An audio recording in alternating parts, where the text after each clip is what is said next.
샬롬, 주님의 이름으로 문안을 드립니다. 오늘 주님께서 허락하신 말씀은 마태복음 10장 40절에서 42절 말씀 먼저 봉독해 올리겠습니다. 너희를 영접하는 자는 나를 영접하는 것이요 나를 영접하는 자는 나를 보내신 이를 영접하는 것이니라. 선지자의 이름으로 선지자를 영접하는 자는 선지자의 상을 받을 것이요 의인의 이름으로 의인을 영접하는 자는 의인의 상을 받을 것이요 누구든지 제자의 이름으로 이 작은 자 중 하나에게 냉수 한 그릇이라도 주는 자는 내가 진실로 너희에게 이르노니 그 사람이 결단코 상을 잃지 아니하리라 하시니라. 아멘. 오늘은 여러분과 사랑과 고통이 만나는 통로라는 말씀을 가지고 은혜를 나누려고 합니다. 어렸을 때 여러분들 위인전 많이 읽으셨나요? 저는 지난 시간들을 생각하면 그때 읽었던 위인전들의 인물들이 지금도 위인으로 남아있는지 이렇게 한 번씩 묻게 됩니다. 그래서 지금은 위인전을 생각하기보다는 인물전을 생각하게 되는 것이 아닌가 합니다. 위인전을 읽어야 할 자녀들에게 도리어 인물에 관한 책을 추천하게 되기도 합니다. 그만큼 우리가 살아온 삶의 모습들이 많이 변했다고 할 수 있겠습니다. 또한 지금부터는 우리의 삶이 누군가의 영향을 받기보다는 이제 많은 사람들에게 영향을 주는 그런 삶이지 않은가 하는 것입니다. 누구나 성인이 되는 길을 걷기 시작하고부터는 롤 모델을 찾게 되어 있습니다. 혹시 여러분들 롤 모델을 가지고 계십니까? 그분이 누구십니까? 만약 지금까지 지나온 동안 우리들이 세상 속에서 롤 모델을 찾지 못했기 때문에 이제 나는 오직 그리스도로 롤 모델을 찾겠다고 결단하신 분들은 가장 바른 길을 찾으신 분들이 아닐까 합니다. 오늘 본문의 제자들도 그런 상황 속에서 주님을 만났다고 봅니다. 그들의 삶의 현장은 정말 처절하게 힘들었습니다. 그들이 살던 현장은 갈릴리라는 이스라엘 땅에서 아주 열악하고 겨우 업으로 생계를 유지하던 그런 사람들, 특별히 학식도 부족하고 로마의 식민지하에 살아가면서 뚜렷한 직업을 가질 수 없는 그런 약자들이 살던 곳이었습니다. 그들의 주위에 특별한 위인도 자신에게 영향을 끼칠 위대한 사람들도 볼 수가 없었을 것입니다. 그렇다고 뭔가 된다고 해도 그 사회의 상류층이나 집권자가 되기에는 너무도 머나먼 길이라고 생각하고 낭망하고 좌절한 그러한 사람들이 사는 곳이었습니다. 그런 곳에서 주님은 이제 가셔서 제자들을 부르시고 그들과 함께 사시면서 주님의 제자로 12명을 부르셔서 그들을 다시 세상으로 파송하셔야만 했습니다. 이 제자들에게는 특별한 강점을 찾을 수가 없었습니다. 마치 지금 현재 우리가 살던 지금 이 시대의 우리들처럼 성숙하지 못한 연약한 인성을 가지고 살던 그러한 사람들이었습니다. 그럼에도 주님은 제자들을 세우셔야만 했고 그들을 파송하셨습니다. 그렇다면 이 제자들을 세상을 향하여 나간 이들에게는 무엇이 필요했겠습니까? 요즘 말로 말하면 허접한 인생을 살아왔던 제자들을 세우셔서 주님 하신 일을 전하라고 하시는데 이제 제자들 앞에는 어떤 상황이 펼쳐지겠습니까? 주님은 수많은 병자를 고치셨고 주님의 말씀을 듣고 따르는 자들을 오병이어의 기적으로 먹이시고 또 죽은 자 나사로를 살리는 현장을 보았는데도 사단의 힘을 빌려서 했다라고 하면서 주님을 핍박했습니다.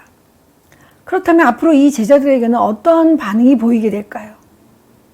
이사야는 주님을 이렇게 묘사했습니다. 이사야서 53장 3절에 그는 멸시를 받아 사람들에게 버림을 받았으며 강고를 많이 겪었으며 질고를 아는 자라. 마치 사람들이 그에게서 얼굴을 가리는 것 같이 멸시를 다하였고 우리도 그를 귀히 여기지 아니하였도다. 주님조차도 이런 천대를 받으셨는데 제자들이여 하물며 어떤 길을 갔을지 짐작이 가지 않으십니까? 그렇지만 제자들은 그런 천박한 인생을 살아온 그들을 택하신 주님의 사랑과 관심에 감격한 것입니다. 그들은 주님을 인생의 롤 모델로 삼아 제자도의 길을 밟기에 용기를 얻으며 나갔습니다. 동일시라는 상담 용어가 있습니다. 타인을 자기 대신이라고 보는 경우로서 이를테면 자기를 마치 문학작품의 주인공이나 연극의 한 인물로 느낍니다. 그리고 어머니가 스스로 이루지 못했던 소원을 자식을 통해서 이루려는 경우를 나타내는 것입니다. 동일시에도 그러한 경우와 건강한 경우와 그렇지 않은 경우가 있습니다. 이것을 투사적 동일시와 내사적 동일시로 나누기도 합니다. 이것은 동일시의 양면성입니다. 어떻든 동일시는 인간의 사회와 가정 속에서 성숙의 단계를 거쳐야 하는 아주 필요한 것입니다. 예를 들면 나는 좋은 부모를 가져보지 못했기 때문에 내 아이가 나처럼 불행한 그런 삶을 살까봐 걱정하는 경우가 있습니다. 몸으로 체득되고 배운 것이 없는데 어떻게 잘 키울 수가 있을까요? 라고 걱정하는 것입니다. 이런 경우 자기 성장화 과정에서 부정적 동일시 현상이 더 크게 지배되어 있기 때문입니다. 그러나 양육은 방법이 아니라 마음에 달려 있습니다. 그러면 안 되겠다, 나는 다르게 해야겠다라는 마음만으로도 안정감을 되찾으며 건강한 동일시로 자녀에게 다른 영향을 줄 수 있다는 것입니다. 오늘 우리 주님께서는 사명을 향하여 가는 제자들에게 소망과 위로를 허락하고 계십니다. 이것은 건강한 동일시 현상으로 나타나게 됩니다. 그래서 너희를 영접하는 자는 나를 영접하는 것이요 나를 영접하는 자는 나를 보내신 이를 영접하는 것이니라. 선지자의 이름으로 선지자를 영접하는 자는 선지자의 상을 받을 것이요 의인의 이름으로 의인을 영접하는 자는 의인의 상을 받을 것이요. 아멘. 그렇다면 주님 앞에 결단하여 제자도의 삶을 살아가는 자들을 어떻게 연결하고 계십니까? 오늘 본문은 적대적인 세상에 예수님의 이름을 선포하는 것과 또 제자도의 의임이라는 두 종류의 공통된 연결고리를 모아놓은 것입니다. 즉 제자도란 스승이신 예수 그리스도의 제자로서 특히 제자들에게 누구든지 나를 따라오려거든 자기를 부인하고 자기 십자가를 지고 나를 따를 것이니라 하고 천명하심을 따르는 길입니다. 사실 예수님을 따르는 길은 고난의 길이고 자기 목숨까지도 희생하는 일임을 가르쳐 주셨습니다. 또한 예수께서는 제자들에게 최우선의 가치로 하나님의 나라와 그의 의를 추구할 것과 복음 전파를 통해서 모든 민족으로 제자를 삼을 것과 그리고 세상에는 빛과 소금으로 이웃에게는 사랑과 섬김으로 살아갈 것을 요구하시는 것입니다.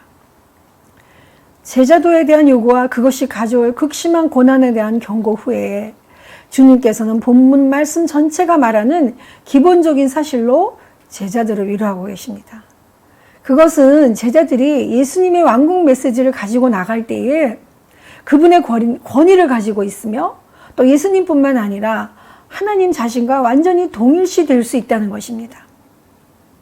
또한 이러한 제자를 영접하는 자들과 또한 주님을 영접하는 제자들에게 보내주시는 위로와 소망이 있습니다. 41절에 상이라는 단어가 있는데요. 제자들이 각각 선지자의 이름으로 또한 의인의 이름으로 나아갈 때에 그들을 영접하는 만큼의 상을 받을 것이라는 예언의 말씀입니다. 이 상은 미스도스라고 해서 보답이나 보상을 가리키는데 특별히 하나님의 보상에 대해서 말합니다. 즉 하나님의 명령에 순종하며 가는 그 길은 쉽지 않지만 결단하여 나간 제자들을 영접하는 자에게 주님께서 또한 하나님께서 위로부터 허락하신 능력과 동일시되는 상급이라는 것입니다. 이 동일시되는 현상이 제자들에게 얼마나 큰 위로와 소망이 됐겠습니까? 그렇다면 이처럼 하늘의 능력으로 주님과 하나 된 제자들, 그들의 발 앞에, 그들의 은혜의 상 앞에 어떠한 주님의 계획이 있으시겠습니까? 이제 하나님께서는 오늘날 우리들의 현장 속에서도 제자도가 나타나기를 원하고 계십니다. 그것은 바로 주님의 길을 따라가는 제자에게 주시는 하나님의 능력을 이제 작은 자들을 향하여 나타내야 하는 것입니다. 그리고 제자와 예수 그리스도, 하나님을 동일시하는 과정 속에서 우리들은 작은 자를 섬기는 통로의 과정으로 보여져야 할 것이라고 생각합니다. 특히나 본문의 작은 자는 제자를 두고 말씀하신 것이라고 합니다. 왜냐하면 제자들은 사회 속에서 그다지 중요하지 않았기 때문에 지위도 권력도 없었던 작은 자였기 때문에 그런 겁니다. 이처럼 우리도 제자들처럼 연약한 인간으로 아직 성숙하지 못하고 어렵고 버거워하는 모습 속에 살아가고 계시지는 않습니까? 너무도 부족하고 모자란, 그래서 특별히 내세울 만한 직업도 지위도 가진 것이 없는 세상적 가치에서 보면 늘 부족한 사람들 뿐입니다. 그런 우리가 주님의 사람이 되면서 주님의 능력으로 모든 것이 채워지고 주님께서 세워주시겠다고 약속하셔서 정말로 여기까지 따라오지 않으셨는지요? 그러면 그런 주님을 안다고 하면서도 우리가 어떻게 섬김의 사람으로, 삶으로 나갈 수 있겠습니까? 자식이 부모의 마음을 알려면 자녀를 낳고 키워봐야 그때서야 어머니의 마음을 알 수 있다고 하지 않습니까? 이것은 아마도 성숙한 동일시의 과정일 것입니다. 주는 그리스도시요 살아계신 하나님의 아들이시니이다라고 고백한 베드로가 있습니다. 베드로는 주님의 고난의 현장에서 3번이나 주님을 모른다고 고백했습니다. 평생 주님만을 따르겠다고 말했던 베드로가 그에게 후사적 동일시로 크게 자리 잡았던 것입니다. 그는 고난의 주님이 두려웠고 따르고 싶지 않았습니다. 그러나 부활의 주님을 만난 베드로가 이제 내가 주님을 사랑하는 줄 주께서 아시나이다라고 고백합니다. 이후 그의 삶은 주님을 향한 내사적 동일시로 자신의 부족함을 크게 깨달아 회개하였습니다. 그는 이제 주님을 따르기로 하고 주님의 정권대사로서 십자가의 삶을 살았던 것입니다. 우리도 유약한 어린아이와 같이 나의 부족함만을 채우는 삶을 살고 계시진 않으신가요? 십자가의 주님을 만났다고 말은 하면서 타자를 향한 섬김의 삶은 피곤하다고 하고 있진 않으신지요? 우리는 제자들의 삶을 통해 주님의 길을 보게 됩니다.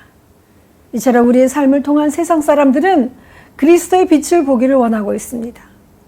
제자들의 삶이 하나님의 진열장이듯이 세상은 교회를 하나님의 진열장으로 보고 있습니다. 요즘 CCTV는 교회나 세상 어디 안에 모든 곳에 존재합니다. 반드시 있어야만 합니다. 육안으로 보이는 CCTV는 우리의 삶을 정말 카메라처럼 모든 사진 다 보여주고 있습니다. 그런데 세상은 교회를 통해 교회의 사건이나 사고를 보고 싶어 하는 것이 아니라 하나님의 빛과 소망이 보여지기를 원하고 있습니다. 이제 그리스도의 삶은 주님의 능력을 가지고 빛으로 투명한 유리그릇처럼 주님의 모습으로 나타내지고 있습니다. 그래서 하나님과 예수 그리스도 그리고 우리들이 동일시가 하나로 통로로 한 통로로 연합되어 주님의 나라가 이루어지기를 소망하는 것입니다. 이 동일시 안에 하나님의 사랑이 함께 하시기에 우리들의 책임이 더더욱 보여지게 되는 것입니다. 시인 라이나 마리아 릴케는 사랑은 두 개의 고독이 서로를 방어하다가 서로를 접하고 인사하는 것이라고 했습니다. 그리고 고통받는 사람을 향한 신의 사랑은 우리를 고치는 게 아니라 함께 고통받음으로써 우리에게 힘을 주는 것이다라고 했습니다. 그러므로 주님께서는 주님의 이름으로 나아가는 우리를 사랑으로 환대하여 주셨습니다.